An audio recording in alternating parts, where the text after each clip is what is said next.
दोस्तों नमस्कार। आज मैं आपको बताऊंगा कि एक सेना का हवलदार, वैसे तो हवलदार की सर्विस होती है 24 साल प्लस 2 साल एक्सटेंशन के। अगर वो 24 साल प्लस 2 साल एक्सटेंशन नहीं करता है, 17 साल में ही वो रिटायर होके आता है, तो 17 साल में उसकी कितनी पेंशन बैठेगी, कितना उसको कम्यूटेशन, एजीआई, ग्रेचुटी का बेनिफिट मिलेगा, इस पूरे मामले को आपको मैं आज समझाऊंगा। तो चलिए शुरुआत करते हैं। एक हवलदार 17 साल सर्विस। अब मान लीजिए उस हवलदार की बेसिक पे 42,300 रुपए चल रही है। हवलदार रैंक है, 17 साल सर्विस है और बेसिक पे 42,300 है। एमएसपी हो गया उसका 5,200। तो दोनों का टोटल मिलाएंगे तो बैठेगा 47,500 रुपए। 47,500 उसका हो गया इमोल्यूमेंट।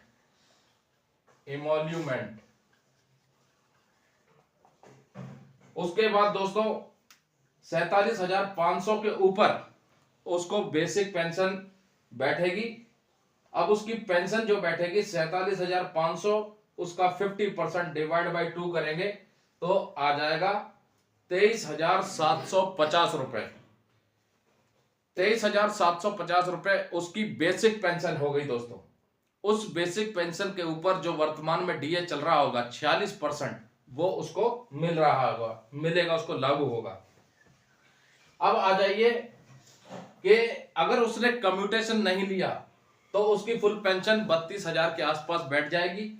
अगर उसने कम्यूट ले लिया तो कितनी बैठेगी, कम्यूट का कैलकुलेशन इसमें है, लेकिन पहले आपको मैं बता देता हूं कि पेंशनरी बेनिफिट उसको कितना मिल जाएगा, कम्यूटेशन, लीव इनकैशमेंट और ग्रेचुटी मिला करके। दोस्तों पेंशनरी बेनिफिट, सबसे पहले कम्यूटेशन दोस्तों उसको जो बैठेगा 17 साल सर्विस में एक हवलदार को, वो बैठेगा लगभग 12,99,030 रुपए। एक 17 साल 2 महीने करके एक हवलदार अभी पेंशन गया है, हमने उसका पीपीओ देखा और उस पीपीओ में उसको जो कम्यूटेशन मिला है वो मिला है 12,99,030 रुपए। एजीआई 4,60,000 के आसपास, ग्रेचुटी 5,56,000 के आसपास। टोटल मिला लें कम्यूटेशन, एजीआई और ग्रेचुटी, तो तीनों मिलाकर के लगभग उसको 23,15,030 रुपए इसके करीब लगभग बैठता है।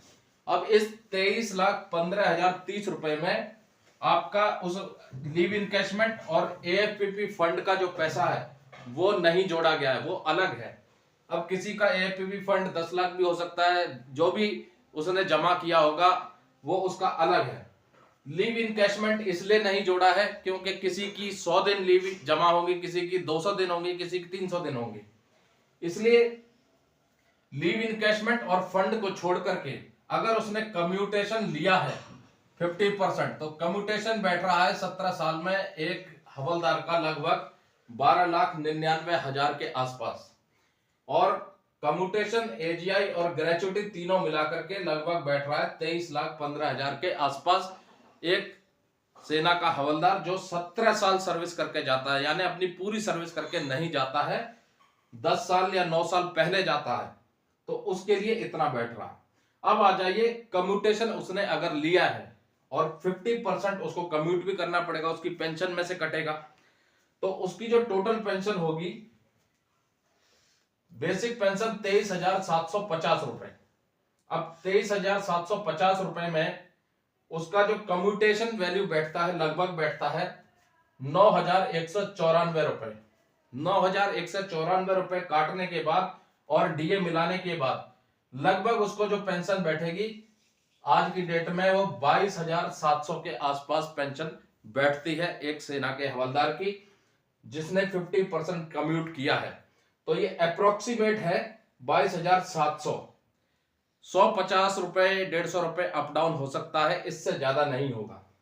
तो दोस्तों एक हवलदार 17 साल करके जिसकी बेसिक पे 42,300 है, एमएसपी 5200, इमोल्यूमेंट बैठा उसका 47,500, पेंशन बैठी उसकी 23,750, बेसिक पेंशन कम्यूटेशन 50% लिया है तो 9,194 के आसपास उसका कम्यूटेशन वैल्यू रिकवर सरकार करेगी। और उसकी जो टोटल पेंशन बैठेगी नेट पेंशन डीए मिला करके वो 22,700 के करीब लगभग बैठ जाएगी। प्रॉफिट उसको क्या होगा, पेंशनरी बेनिफिट कम्यूटेशन बैठ जाएगा उसका 50%, 12,99,000, एजीआई 4,60,000 के आसपास, ग्रेचुटी 5,56,000 के आसपास, टोटल मिलाकर के 23,15,000 के आसपास उसका बैठ रहा है। लेकिन लीव इनकैशमेंट और फंड का पैसा ये उसका अलग है। तो दोस्तों ये जानकारी थी। एक सेना का जो हवलदार है वो 17 साल सर्विस करके अगर जाता है तो उसको जो पेंशनरी बेनिफिट है वो क्या क्या मिल जाएगा। लेकिन अभी बातें चल रही हैं कि पे रिवीजन की, हो सकता है कि अब जैसा कि ये रिटायर हो गया है 17 साल करके तो OROP 3 जो आ सकता है, क्योंकि 2019 तक था, अब उसके बाद OROP 3 आएगा उसमें उसको बेनिफिट मिल सकता है, तो वो आगे की बात है। लेकिन फिलहाल जो फिगर है ये लगभग एक्यूरेट ही मान के चलो, इसमें ज्यादा अंतर नहीं होगा भी तो नेट पेंशन में 100 से 200 रुपए तक का अंतर आपको देखने को मिल सकता है। लगभग 22,700 के आसपास ही उसकी पेंशन बैठेगी अगर उसने 50% कम्यूट किया है तो दोस्तों ये जानकारी थी, कैसी लगी कमेंट करके जरूर बताइएगा। और इसके बाद हम जो वीडियो बनाएंगे, जो नया रूल डिसेबिलिटी पेंशन के ऊपर आया है उसके ऊपर बनाएंगे, उसमें क्या तब्दीलियां हुई हैं, कुछ नई चीजें क्या ऐड की गई हैं और कुछ चेंजेस जो हुए हैं उससे कितना फर्क पड़ेगा आने वाले सैनिकों के ऊपर जो रिटायर जाएंगे, जो LMC हो रखे हैं। तो दोस्तों नमस्कार, आज की वीडियो में बस इतना ही।